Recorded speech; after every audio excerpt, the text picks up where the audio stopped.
నెగ్గినేదే YSRCP party. ఇప్పుడు repolling వచ్చి repolling చేసేటప్పుడు సడన్గా అవినాష్ రెడ్డి గారు మేము ఆ తర్వాత ఎలక్షన్ మనం బాయ్కాట్ చేస్తున్నామని చెప్తాడు. అసలు రీపోలింగ్ కావాలని అడగడమే ఎవరు చెప్పిరి? రీపోలింగ్ ఇచ్చిన తర్వాత మళ్ళీ బాయ్కాట్ చేయడం ఎవరు చెప్పిరి? వాళ్ళు చెప్పేదంతా మొత్తం 15 బూతులు రీపోలింగ్ అయితే చేస్తామని ఆ తర్వాత ఒక కొత్త వాదన చెప్తున్నారు.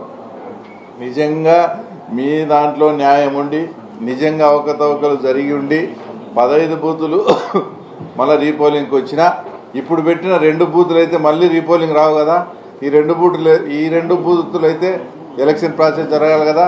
మీకు నిజంగా ప్రజాస్వామ్యం పట్ల కానీ తర్వాత మీ పార్టీ పట్ల కానీ విశ్వాసము మీ ప్రజల పట్ల ఏదన్నా ఉంటే ఈ 2 బూతులు అయితే ఎలక్షన్స్లో పాల్గొనాలి కదా. ఈ 2 బూతుల ఎలక్షన్ నువ్వు ఎందుకు బాయ్కాట్ చేస్తున్నావు?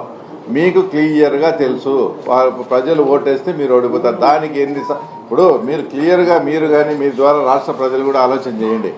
రీపోలింగ్ కావాలనేది వాళ్ళే, ఇప్పుడు 2 పెట్టినారు, వాటిలో మీరు పాల్గొనకుండా మీరు బాయ్కాట్ చేసి పారిపోతున్నారంటే దాని అర్థం ప్రజలు మీ వైపు లేరనేదే.